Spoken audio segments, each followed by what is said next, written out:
Head lines آپ نے جانی اور اب خبریں تفصیل کے ساتھ۔ کرونا وائرس کے ایک ہی دن میں مزید 2155 نئے مریض سامنے آ گئے۔ NCOC کے مطابق پاکستان میں مجموعی کیسز کی تعداد 4,77,240 ہو گئی ہے۔ پاکستان میں 24 گھنٹوں کے دوران کرونا وائرس کے باعث مزید 55 افراد جاں بحق ہو گئے، جبکہ ایک ہی دن میں 2155 افراد میں مرض کی تشخیص ہوئی ہے۔ NCOC کے مطابق ملک میں مجموعی کیسز 4,77,240 اور اموات کی مجموعی تعداد 10,047 ہو گئی ہے۔ نیشنل کمانڈ سینٹر کے مطابق موذی وائرس سے اب تک سندھ میں 3,520 اور پنجاب میں 3,982 اموات ہو چکی ہیں۔ موذی وائرس خیبر پختونخوا میں 1,627، اسلام آباد میں 415، بلوچستان 182، گلگت بلتستان میں 10 جبکہ آزاد کشمیر میں 220 افراد کی جان لے چکا ہے۔ سرکاری اعداد و شمار کے مطابق سندھ میں متاثرین کی تعداد 2,13,193، پنجاب میں 1,37,295 اور خیبر پختونخوا 57,982 ہو گئی ہے۔ اسلام آباد میں 37,556، بلوچستان میں 18,118، آزاد کشمیر میں 8,241 اور گلگت بلتستان میں مریضوں کی تعداد 4,855 ہو گئی ہے۔ حکومت نے نیپرا کی درخواست پر فیول پرائس ایڈجسٹمنٹ کی مد میں بجلی 1 روپے 6 پیسے فی یونٹ مہنگی کرنے کی منظوری دے دی۔ اضافہ اکتوبر اور نومبر کی فیول پرائس ایڈجسٹمنٹ کی مد میں کیا گیا۔ حکومت نے فیول پرائس ایڈجسٹمنٹ کی مد میں بجلی 1 روپے 6 پیسے فی یونٹ مہنگی کرنے کی منظوری دے دی۔ نیپرا نے سینٹرل پاور پرچیزنگ ایجنسی کو بجلی 1 روپیہ 52 پیسے مہنگی کرنے کی درخواست کی تھی۔ درخواست اکتوبر اور نومبر کی فیول ایڈجسٹمنٹ کی مد میں دی گئی، جس میں نومبر کے لیے بجلی کی قیمت میں 95 پیسے فی یونٹ اور اکتوبر کے لیے بجلی 57 پیسے فی یونٹ مہنگی کرنے کی درخواست کی گئی تھی۔ نیپرا حکام کے مطابق فیول پرائس ایڈجسٹمنٹ کی مد میں نیپرا میں سماعت مکمل ہو گئی ہے اور اکتوبر اور نومبر کی فیول پرائس ایڈجسٹمنٹ کی مد میں بجلی 1 روپے 6 پیسے فی یونٹ مہنگی کرنے کی منظوری دے دی گئی ہے۔ نیپرا حکام کا کہنا ہے کہ اکتوبر کی فیول پرائس ایڈجسٹمنٹ کی مد میں بجلی 29 پیسے فی یونٹ اور نومبر کی فیول پرائس ایڈجسٹمنٹ کی مد میں بجلی 77 پیسے مہنگی کی گئی ہے۔ اضافے کے بعد بجلی صارفین پر 8 ارب 40 کروڑ روپے کا اضافی بوجھ پڑے گا۔ عدالت عظمیٰ نے صوبے بھر میں تمام سرکاری اراضی واگزار کرانے کا حکم دیتے ہوئے 1 ماہ میں رپورٹ طلب کر لی۔ سپریم کورٹ کراچی رجسٹری میں chief justice Pakistan justice Gulzar Ahmed کی سربراہی میں جسٹس سجاد علی شاہ اور جسٹس قاضی محمد امین احمد پر مشتمل 3 رکنی بینچ کے روبرو زمینوں کے ریکارڈ میں جعل سازی سے متعلق کیس کی سماعت ہوئی۔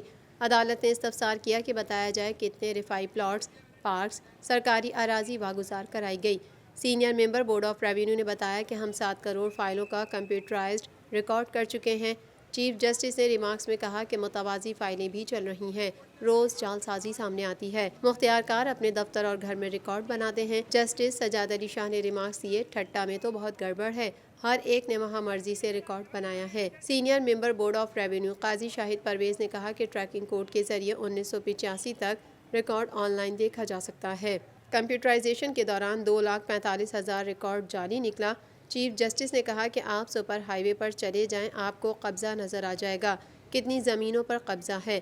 سپریم کورٹ نے تمام سرکاری اراضی پر قبضوں کا ریکارڈ طلب کرتے ہوئے صوبے بھر میں سرکاری اراضی واگزار کرانے کا حکم دیا ہے۔ سربراہ پاک فضائیہ ایئر چیف مارشل مجاہد انور خان کہتے ہیں کہ JF-17 تھنڈر بلاک 3 نئے ریڈار کے ساتھ آپریشنل ہوگا اور یہ طیارے بھارت کے حاصل کردہ رافیل طیاروں سے بہتر ہوں گے۔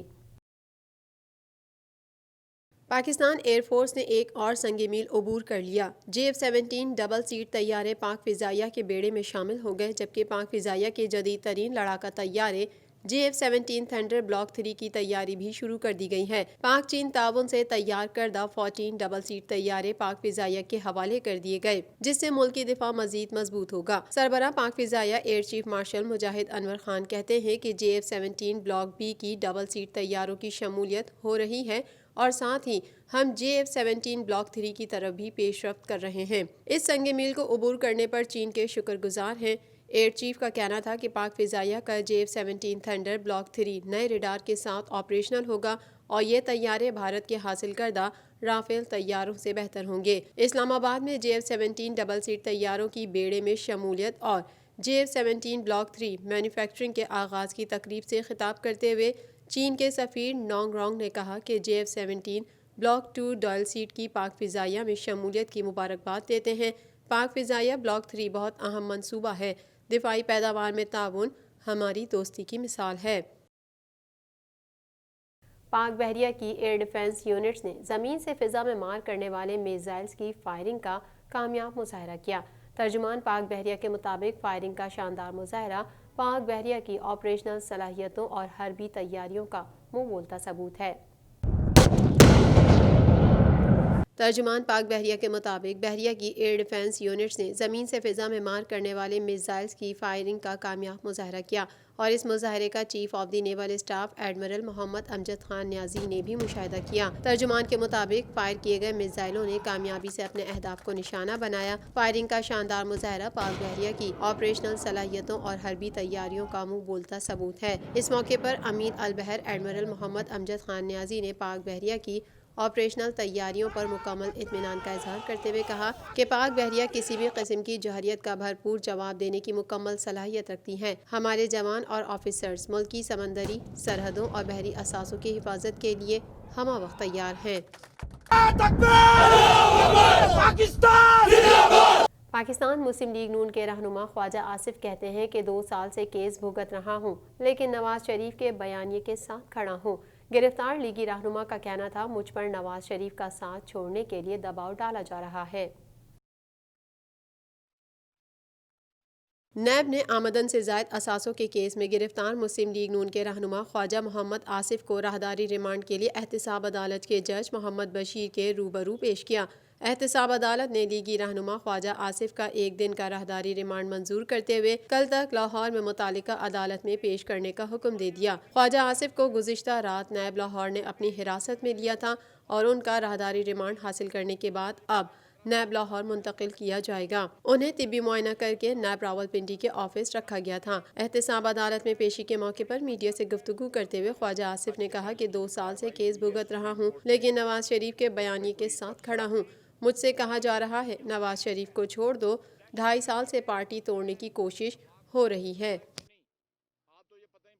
373 رنز کے تعاقب میں قومی ٹیم 271 رنز پر ڈھیر ہو گئی۔ فواد عالم کی سنچری بھی پاکستان کو شکست سے نہ بچا سکی۔ کپتان محمد رضوان نے 60 رنز کی اننگز کھیلی۔ ماؤنٹ مینگنوئی ٹیسٹ میں نیوزی لینڈ نے پاکستان کو 101 رنز سے مات دے دی۔ کیویز کو ٹیسٹ سیریز میں قومی شاہینوں پر 1-0 کی برتری حاصل ہو گئی ہے۔ پاکستان کو جیت کے لیے 373 رنز کا ہدف ملا۔ مہمان ٹیم کے لیے 5ویں روز کی پچ پر پورا دن بیٹنگ کرنا آسان نہیں لگ رہا تھا مگر بیٹسمینوں نے غیر معمولی مزاحمت دکھائی۔ پاکستان نے 3 وکٹ پر 71 رنز سے اننگز کا دوبارہ آغاز کیا تو اظہر علی 48 رنز پر آؤٹ ہو گئے، جس کے بعد فواد عالم اور کپتان محمد رضوان نے طویل شراکت قائم کرتے ہوئے 160 رنز کی شراکت داری قائم کی اور ڈرا کے امکانات روشن کیے۔ محمد رضوان 60 رنز بنا کر آؤٹ ہوئے تو قومی ٹیم کا مجموعہ 240 تھا۔ کپتان کے بعد فواد عالم بھی 102 رنز پر وکٹ گنوا بیٹھے۔ یاسر شاہ کھاتا بھی نہیں کھول پائے۔ فہیم اشرف نے 19 رنز بنائے۔ محمد عباس بھی 1 رن ہی بنا سکے۔ آخر میں پاکستان کو شکست ڈالنے کے لیے مزید 5 اوورز کھیلنا تھے کہ نسیم شاہ کی ہمت جواب دے گئی۔ وہ صرف 1 ہی رن بنا سکے اور مچل سینٹنر نے ان کا شکار کر لیا۔ پاکستان کی اننگز 271 پر تمام ہوئی۔ شاہین شاہ 8 پر نان آؤٹ رہے۔ نیوزی لینڈ نے پہلے ٹیسٹ میں 101 رن سے فتح حاصل کی۔ TNN TV کے نیوز بلیٹن میں فی الوقت اتنا ہی۔ مزید خبروں اور اپڈیٹس کے لیے دیکھتے رہیے TNN TV۔